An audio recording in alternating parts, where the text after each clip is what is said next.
Alright, the Parasite of Moltrax is the next one on the list. He is very easy to kill with a 4+ save, 5 wounds, and 5 toughness. Anything that really looks at him is going to kill him. However, he's got a lone operative and stealth. And he can be your warlord. So against any army that needs to kill your warlord, they need to get in very close. Plus, if they don't take him into account when they're deploying or taking their strategy right, he can cause a very one-sided game to go off by overloading the one side of your flank with Reaper Swarm bases. They may not be that tough, but it can spawn up to 3 of them per infantry model it kills with its stingers. It's an entirely full unit. And it can still move on to the next one. Plus, if you pack it with the...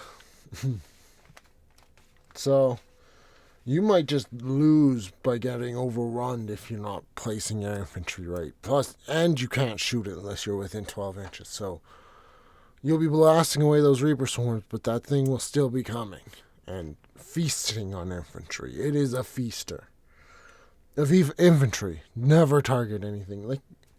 And it does 3 damage, coincidentally, with its stinger. So anything that has 3 wounds is very vulnerable to getting exploding into Reaper Swarms. Plus the Warlord thing, and most armies you're going to pack him just to be your Warlord. Literally, pack him just to be your Warlord and hide him as far away from your enemy as you can. So they can never get their Warlord trigger off. Especially Knights. If Knights get your Warlord in the first turn, it is game. You're going to lose.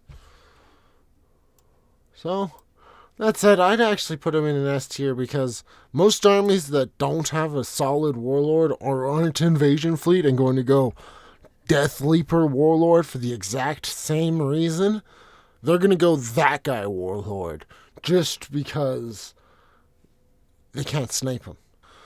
It is game if they get your Warlord. That's why I put him in an S tier, because you're not going to make the Hive Tyrant your Warlord, the Prime your Warlord, anything, any of the other heroes, because they can die pretty quickly. Gargoyles. The unit that constantly gets kicked the shit out of in melee by every single one. I've been drop kicked out of existence by Tau with them. Jesus Christ, if you have other units in the list to get secondaries, do not pack gargoyles. They are going to die so one-sidedly and do no wounds or damage at all. They're just a waste of 75 points. 75 points. Yeah, they're fast, and they can flap around the map real quick, and that's about it. Fucking strength 5 weapons and no AP are going to bounce off of everything. That means Hormigons get a 4+ armor save against them. Everything's going to start bouncing off because it's -1 too, because cover... The Hive Tyrant can give them all 4+. Anything you're shooting at can get a fucking 6+ invul plus cover, which is -1 to your AP. Which is actually +1 AP now. And everything's just going to start... literally, it's not going to do anything. They only have 2 attacks on the shoot and charge. Yeah. So... and then no AP and 4+ ballistic skills. So only 10 are going to get through. And, yeah, so they're really bad. Only get them if you don't have anything to deep strike to get extra points with. And you need that you don't need that in your army either. No, it's about storming a mass amount of forces and completely suppressing your enemy. So they can't do anything. Oh, I deep strike these gargoyles here. Oh, this squad of guys is just going to melt it with the Overwatch. 10 flamers. There goes your entire gargoyle squad.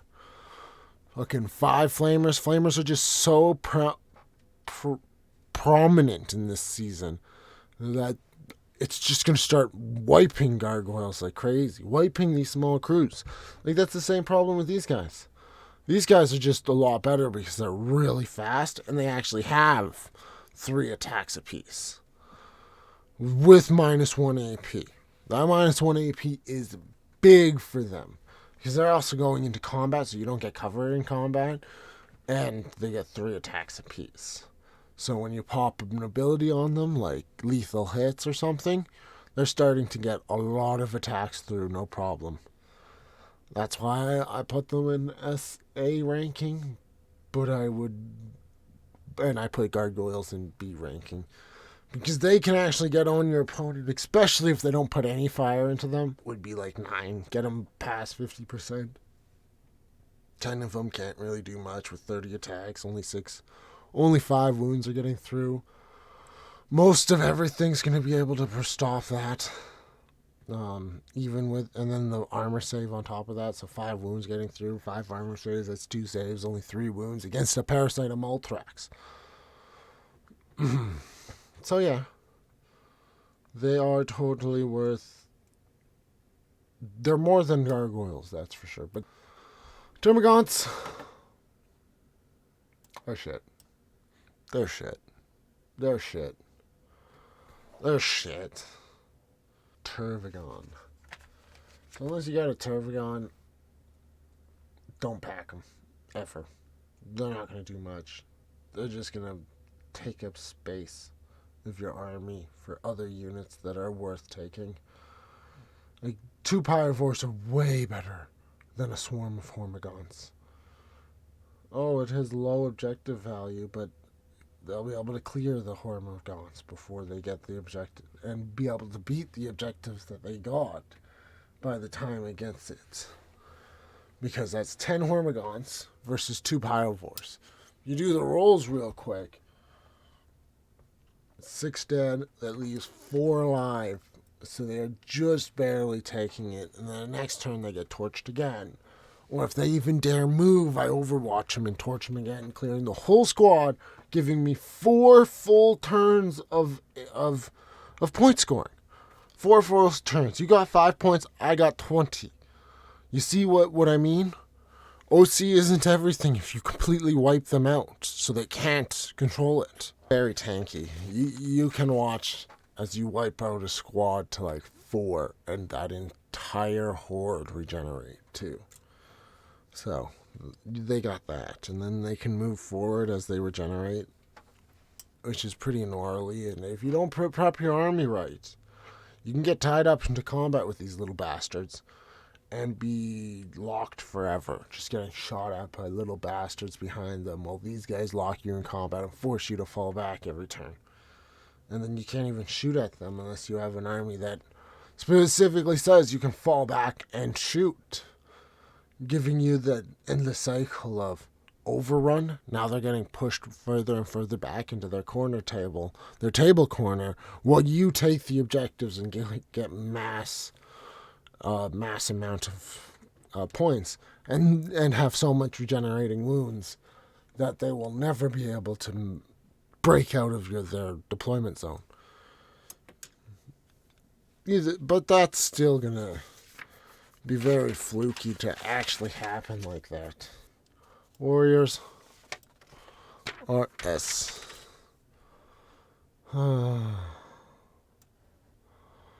You can never make them higher than an A ranking because they got 3 wounds, and that 3 wounds is a huge disadvantage. If they have 4 wounds, they could actually survive an Exocrine shot or a Malinceptor shot, a chop from a bone sword, a dredge cannon shot. All of these weapons that do 3 damage apiece, which is a majority of the heavy weapons from any list, is going to be doing 3 weapons as it hits. They only have 3 wounds. That's 1 per dead, which is which makes them really fluky, because you need to get the first attack in, otherwise you're going to start losing a mass amount of them really fast. But they do have really good guns with their 4 ballista skill. See, the range tyranids only have a 4 ballistic skill, but with the prime they get that they get sustained hits, so that could be okay, especially with the barbed strangler. or the Devourer. Other than that, it's going to be doing its thing, but... And it's one of those, these guys are really good against that one tactic I was talking about. The Hormagaunts pushing forward, locking you in combat, forcing you to back up. These guys specifically say they can declare a charge and shoot in the turn in which they fell back. So they can fall back, shoot into the Hormagaunts, kill a mass amount of them, charge into the Hormagaunts, and kill another mass amount before any come back. Which is huge because it keeps them in spot. They can't move forward anymore, and your army's not getting pushed back. You always need a unit like that. In every list, you need a unit to block that endless wave that will crash into your front lines. If you don't, then you will get pushed back into your corner and not be able to move out of it after a point. And then they're going to max out their points for the last 3 turns. And you're going to be like, oh, god damn. And then the melee warriors are pretty much the same thing. Except they get 1s to reroll, so when they actually do get into combat and you pop lethal hits on them or crits on 5s or anything, they are going to start chopping things to bits, especially with that sustained one. Each warrior is going to get an extra attack if you pack the prime. On out, every time. 6-sided dice, 6 attacks. One's going to be a 6. One's going to be a 1. One's going to be a 2. One's going to be a 3. You re-roll the 1. So it's actually going to be... It's actually 7.2 attacks per model. Which is pretty good because you get 5. So it's an extra attack in total between all the guys. So you get 7 times 6... is 42 plus 8, 7 for the prime, and then the plus 1 overall for the re-rolling ones is 50 attacks coming in at AP 2, Strength 5, Twin Linked. So a lot more damage is going to get through. Unless your thing's Toughness 10, which a lot of things aren't, they're going to start getting chopped up by Tyranid warriors and melee. Anything really. Gene Stealers are the next one. Never miss with their attacks. You have to include a Broodlord with them, otherwise they're going to be shit. And they need to get there before they get shot too much. If they're like they're Space Marines. They have 2 wounds apiece, toughness 4. Well, they have a 5+ invul. That's about it. They don't got the 3+ armor, so they're going to be really weak to any 2 damage weapon or Space Marine killers. Any Space Marine killer that's meant to target Space Marines, basic Space Marines, are going to ravage these Gene Stealers like crazy. However, they can kill anything on the charge. When they get in, they got in, and they are going to start wrecking shit up. And they're fast. If you bring them with the invasion fleet, or not the invasion fleet, the Vanguard detachment. If you bring them with the Vanguard detachment and they can charge and assault, they are so hard not to stay away from. They are going to get a first turn assault in and wipe that squad, whoever they attack. Make sure you have your horde absorbing attackers in front when you're versing Gene Stealers, because they don't care what they hit, they will start killing it. Especially if there's a Broodlord. Other than that, I'd give them a ranking A. I'd give them A. I'll give them A. Neurogons. Why ever bring Neurogons? Why?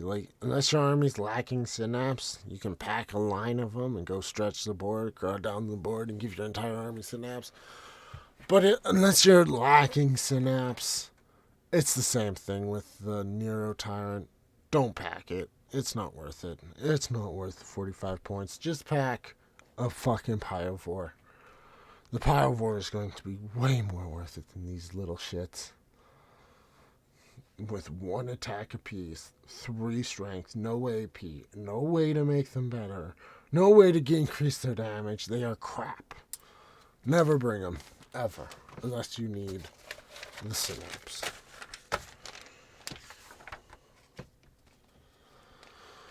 Ravengers. They're like melee warriors, but they don't have as much AP, and they're a little bit faster. But they have the same amount of attacks, twin linked, and they can jump across the board. They're even with warriors. Honestly, you can. They're even. They're dead even with warriors because warriors get the prime. That flying can help them get in faster. Does give them the weakness of flying, so they can get shot by all those flying weapons, but they're a lot easier to hide and stuff than other things.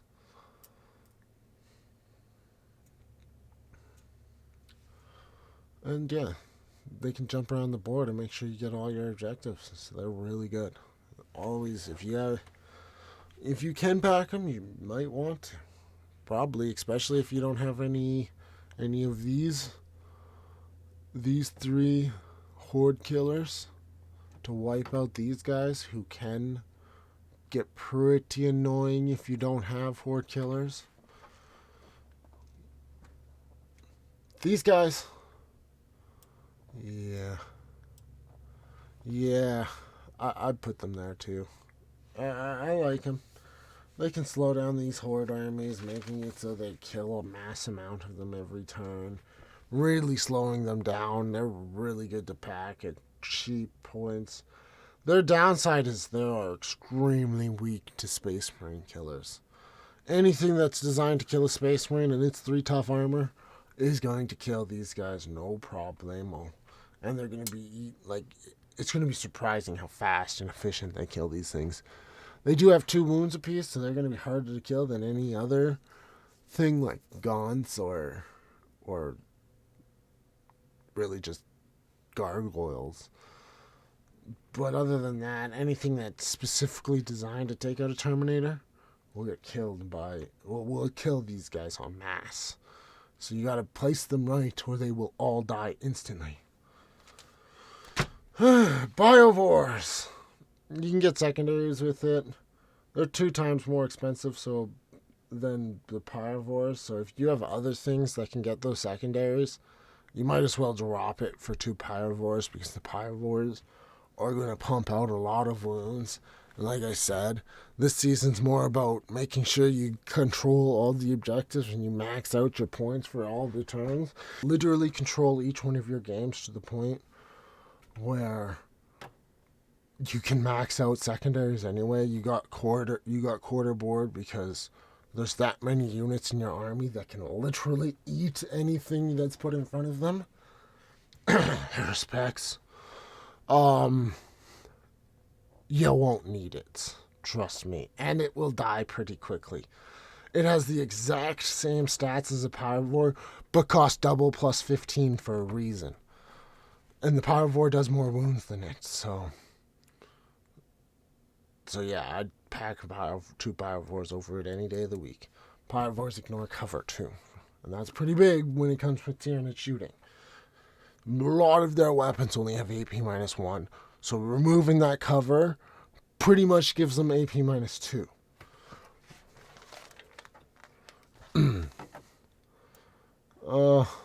Like I said, anything that's sole purpose is just to get you points is going into the B tier.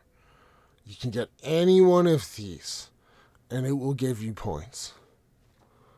Biovores, 30 points, 6 toughness, 5 wounds. You can't ask for a more tanky, destructive infantry model in the entire game.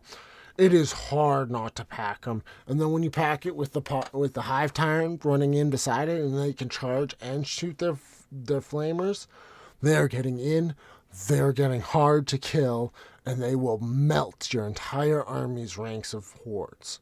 Fucking Shadow Spiders warp in and try to burn it. It lives with 2 wounds and kills the entire squad of Shadow Spiders because it gets a flamer shot back at -1 AP. It's pretty crazy. It's an S tier. It's an S tier unit.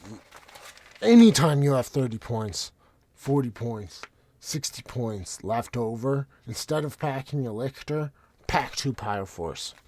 They will do way more than a Lictor. With twice the amount of wounds and pretty much the same toughness, they are going to be hard to remove from the board, and they're going to pump out that many wounds. Alright. Our next one. Carnifexes.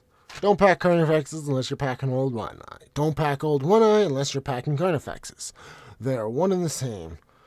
And with that said, they go into the same category as Old One Eye because they are pretty good. They are literally weak in the toughness and having 8 wounds, meaning 4 strength, 2 weapons get through, they die. It means any space -1 will start getting through a couple of shots. That means 2 units that do at least 10 attacks each in each unit and have 2 damage weapons. All they need to do is get fucking 8 of those attacks through, and you lost 2 Carnifexes. Toughness 9, making rockets, wound on 3s. It's going to start going through 4s. You're going to prevent half the rockets from hitting you, but the half the rockets will still hit you and kill a Carnifex to 2 Carnifexes. It's 125 points losing there to 250. However, they didn't kill your Old One Eye. So now it can get in and get its chomps in. And you always pack Carnifexes with ranged weapons. It's pointless not to. They get the reroll to hit with the Old One Eye, and they're going to do just as many wounds as the extra Scything Talents. In fact, you only get 2 attacks with the extra Scything Talents. It is that Strength 9 AP too, but you get D6, D3 at... you can get 6 attacks, actually, at Strength 7, AP -2, 1 damage. Or D3 attacks at 9. More damage than this fucking extra Scything Talent, especially if you get lucky with the Venom Cannon. And it's Blast. It's got Blast, remember. So every 5 units in a model, it's going to take another one off. Which is going to add up a lot more than the extra Scything Talents, trust me. And then you just pack Crushing Claws, and there are going to be some pretty gnarly tanks running through the middle. Pretty easy to kill, but they're going to be gnarly when they get in close, like I said. Trust me, that 2+ save isn't that big. Death Leaper is good. Good source of early game points if you wanted to max out the thing. Unless you're running the... he's good. He can be your Warlord. He can get you that points. He has a Strength 7 attack, 2 damage, AP -2. It's basically the combo between a Leaper and the Nero Lictor, so it does a lot more damage. Has a way more ability to assassinate characters than the Nero Lictor or a Leaper. Still, the only time you're going to probably pack him over 2 Pyrovores, because 2 Pyrovores are a serious threat and will kill him. The only time you're going to pack 2 Pyrovores, him over 2 Pyrovores, is when you're packing an invasion, the Vanguard detachment, and you're making him your Warlord. Plus that 4+ invul is really weak to devastating wounds. He does have precision, so against Gene Stealers, he can snipe out the Broodlord, and sniping that Broodlord's huge, because then that whole squad's pretty much worthless, and they won't even... I'm pretty sure he'd be able to beat an entire Gene Stealer squad by himself if he can snipe the Broodlord. And then other Space Marine squads, the same thing. If he can snipe those captains, he can pretty much eat that whole squad by himself, especially with the Parasite beside him. Both of them together will eat any infantry unit together. Exocrine!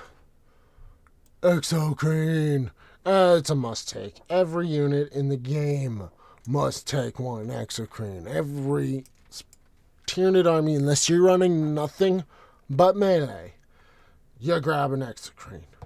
You shoot it at the most valuable target and reroll once. I don't care what, really, you always pack 1 Exocrine. There's no point not to. With its 10 toughness, making it so rockets need 4s to wound. It has 38 range, so it's going to shoot really far. It's got a lot going for it. You always pack 1 extra crane. Every time. It makes your shots that much more effective. 3 damage attack at AP -3. The strength 8, the 8 strength is kind of low, but still. You're not packing it for the strength. You're packing it for, if it does get 1 through, you're going to do 3 damage, which is nice. And the re-rolling hits on 1s. Yeah.